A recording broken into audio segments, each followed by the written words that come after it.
ഓം നമോ ഭഗവതേ വാസുദേവായ.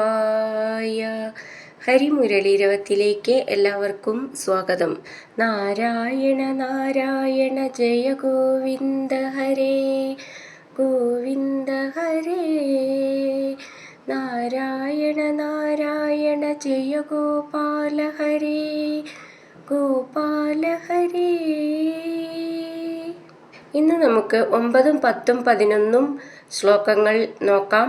ശ്രീമന് നാരായണീയം ദശകം 84 സമന്ത പഞ്ചകയാത്ര ശ്ലോകം 9. മുനിവര നിവഹൈസ്തവാഥ പിത്രാ ദുരിതശമായ ശുഭാനി പൃച്ഛമാനൈ ത്വയി സതി കിമിദം ശുഭാന്തരൈരിത്യുരുഹസിതൈരപി യാചിതസ്തദാസൗ. നമുക്ക് ഈ ശ്ലോകത്തിലെ വാക്കുകൾ പിരിച്ചിട്ട് അർത്ഥം നോക്കാം. മുനിവര നിവഹൈ സ്തവാഥ പിത്രാ ദുരിത ശമായ ശുഭാനി പൃച്ഛമാനൈ ത്വയി സതി കിമിദം ശുഭാന്തരൈർ ഇതി ഉരുഹസിതൈർ അപി യാചിത സ്തദാസൗ. അർത്ഥം: അഥ പിന്നീട്, തവ അവിടുത്തെ, പിത്ര പിതാവായ വസുദേവനാൽ, ദുരിതശമായ ദുരിതനാശനത്തിനായി, ശുഭാനി ശുഭകർമ്മങ്ങൾ, പൃച്ഛമാനൈ ചോദിക്കപ്പെട്ടവരായ, മുനിവര നിവഹൈ മുനിശ്രേഷ്ഠ സമൂഹത്താൽ, ത്വയി സതി അവിടുന്ന് ഉള്ളപ്പോൾ, ശുഭാന്തരൈ മറ്റു ശുഭകർമ്മങ്ങൾ കൊണ്ട്, കിമിദം എന്താണ് പ്രയോജനം, ഇതി എന്നിപ്രകാരം ചിന്തിച്ചു, ഉരുഹസിതൈ നല്ലവണ്ണം ചിരിച്ചവരായി, തത് അപ്പോൾ, അസൗ വസുദേവൻ, യാചിത യാഗം നടത്തിച്ചു. നമുക്കിതിലെ അക്ഷരങ്ങൾ ഒന്ന് നോക്കാം. മുനിവര നിവഹൈ സ്തവാഥ. ഥ എന്നുള്ള അക്ഷരം നന്നായിട്ട് ഉറപ്പിച്ച് പറയണം.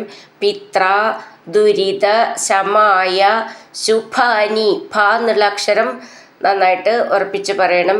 പൃച്ഛമാനൈ അവിടെ വിസർഗം. പൃച്ഛ്യ ച്ഛ്യ എന്നുള്ള അക്ഷരം നന്നായിട്ട് ഉറപ്പിച്ച് പറയണം. ത്വയി സതി കിമിദം ശുഭാന്തരൈർ. ശുഭ ഭ എന്നുള്ള അക്ഷരം നന്നായിട്ട് ഉറപ്പിച്ച് പറയണം. ഇതി ഉരുഹസിതൈർ അപി യാചിത സ്തദാസൗ. മുനിവര നിവഹൈസ്തവാഥ പിത്രാ ദുരിതശമായ ശുഭാനി പൃച്ഛമാനൈ ത്വയി സതി കിമിദം ശുഭാന്തരൈരിത്യുരുഹസിതൈരപി യാചിതസ്തദാസൗ. സുമഹദീയജനേ വിതായമാനേ പ്രമുദിതമിത്രജനേ സഹൈവ ഗോപാ യദുജനമഹിതാസ്ത്രീമാസമാത്രം ഭവതനുശങ്കരസം പുരേവ ഭേജു. നമുക്ക് ഈ ശ്ലോകത്തിലെ വാക്കുകൾ പിരിച്ചിട്ട് അർത്ഥം നോക്കാം. സുമഹതി യജനേ വിതായമാനേ പ്രമുദിത മിത്രജനേ സഹൈവ ഗോപാ യദുജന മഹിത സ്ത്രീമാസ മാത്രം ഭവത് അനുഷംഗ രസം പുരേവ ഭേജു. അർത്ഥം: പ്രമുദിത മിത്രജനെ വളരെയേറെ സന്തുഷ്ടരായ ബന്ധുമിത്രങ്ങൾ സന്നിഹിതരായതും, സുമഹതി വളരെയേറെ ശ്രേഷ്ഠമായതുമായ, യജനേ യജ്ഞം, വിതായമാനേ നടക്കുന്ന അവസരത്തിൽ, ഗോപാ നന്ദഗോപൻ തുടങ്ങിയ ഗോപന്മാർ, സഹ ഏവ അവരൊന്നിച്ചു തന്നെ വസിച്ചിട്ട്, യദുജനമഹിത യാദവന്മാരാൽ ആദരിക്കപ്പെട്ടവരായി, ത്രിമാസമാത്രം 3 മാസം, ഭവതനുശങ്കരസം അവിടുത്തോട് ഒന്നിച്ചു ചേർന്ന് വസിച്ചാലുള്ള ആനന്ദം, പുരാ ഇവ പണ്ടത്തെ പോലെ, ഭേജു പ്രാപിച്ചു. നമുക്കിതിലെ അക്ഷരങ്ങൾ നോക്കാം. സുമഹതി യജനേ വിതായമാനേ പ്രമുദിതമിത്രജനേ സഹൈവ ഗോപാ അവിടെ വിസർഗം യദുജനമഹിതാസ്ത്രീമാസമാത്രം. നമുക്കിതിലെ അക്ഷരങ്ങൾ ഒന്ന് നോക്കാം. സുമഹതി യജനെ വിദായമാനെ പ്രമുദിത മിത്രജനെ സഹൈവ ഗോപാ. അവിടെ നീട്ടിയിട്ട് വിസർഗം. യദുജനമഹിതാസ്ത്രിമാസമാത്രം ഭവത് അനുഷംഗരസം. ഭ എന്നുള്ള അക്ഷരം നന്നായിട്ട് ഉറപ്പിച്ച് പറയണം. പുരേവ ഭേജു. അവിടെ വിസർഗം. ഭേ എന്നുള്ള അക്ഷരം നന്നായിട്ട് ഉറപ്പിച്ച് പറയണം. 11ാമത്തെ ശ്ലോകം.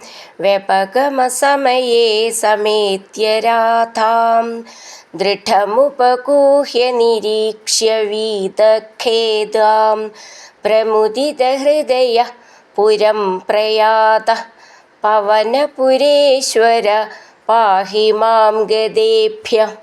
വാക്കുകൾ പിരിച്ചിട്ട് അർത്ഥം നോക്കാം. വ്യപഗമ സമയേ സമേത്യ രാധാം ദൃഢം ഉപഗുഹ്യ നിരീക്ഷ്യ വീതഖേദാം പ്രമുദിത ഹൃദയ പുരം പ്രയാത പവനപുരേശ്വര പാഹി മാം ഗതേഭ്യ. അർത്ഥം. വ്യപഗമ സമയേ പിരിയുന്ന സമയത്ത്, രാധാം രാധയെ, സമേത്യ പ്രാപിച്ചിട്ട്, ദൃഢം ദൃഢമായി, ഉപഗൂഹ്യ ആലിംഗനം ചെയ്തിട്ട്, വീതഖേദം ദുഃഖം മാറിയവളായി, നിരീക്ഷ്യ കണ്ടിട്ട്, പ്രമുദിത ഹൃദയ സന്തുഷ്ടമായ ഹൃദയത്തോടുകൂടി, പുരം ദ്വാരകയിലേക്ക്, പ്രയാത പുറപ്പെട്ടവനായ, പവനപുരേശ ഗുരുവായൂരപ്പ, മാം എന്നെ, ഗതേഭ്യ വേദനകളിൽ നിന്ന്, പാഹി രക്ഷിച്ചാലും. നമുക്ക് ഈ ശ്ലോകത്തിലെ അക്ഷരങ്ങൾ നോക്കാം. വ്യപഗമ സമയേ സമേത്യ രാധാം. ധാം എന്നുള്ള അക്ഷരം നന്നായിട്ട് ഉറപ്പിച്ച് പറയണം. ദൃഢം ഉപഗൂഹ്യ. ദൃഢമുപഗൂഹ്യ. ഢ എന്നുള്ള അക്ഷരം നന്നായിട്ട് ഉറപ്പിച്ച് പറയാനുള്ളതാണ്. നിരീക്ഷ്യ. ക്ഷ്യ എന്നുള്ള അക്ഷരം നന്നായിട്ട് ഉറപ്പിച്ച് പറയണം. വീതഖേദാം. ഖേ എന്നുള്ള അക്ഷരം ഉറപ്പിച്ച് പറയാനുള്ളതാണ്. പ്രമുദിത ഹൃദയ. അവിടെ വിസർഗം. പുരം പ്രയാത. അവിടെയും വിസർഗം. പവനപുരേശ്വര. അവിടെ നിർത്താം, ആശ്ചര്യചിഹ്നമുണ്ട്. പാഹി മാം ഗതേഭ്യ. അവിടെ വിസർഗത്തോടു കൂടെ നിർത്തണം. ഭ്യ എന്നുള്ള അക്ഷരം നന്നായിട്ട് ഉറപ്പിച്ച് പറയണം. വ്യപഗമ സമയേ സമേത്യ രാധാം ദൃഢമുപഗൂഹ്യ നിരീക്ഷ്യ വീതഖേദാം പ്രമുദിത ഹൃദയ പുരം പ്രയാത പവനപുരേശ്വര പാഹി മാം ഗതേഭ്യ. ഹരിനാരായണ ഗോവിന്ദ ജയ നാരായണ ഗോവിന്ദ. ഹരിനാരായണ ജയ നാരായണ ഗോവിന്ദ ഗോവിന്ദ ഗോവിന്ദ.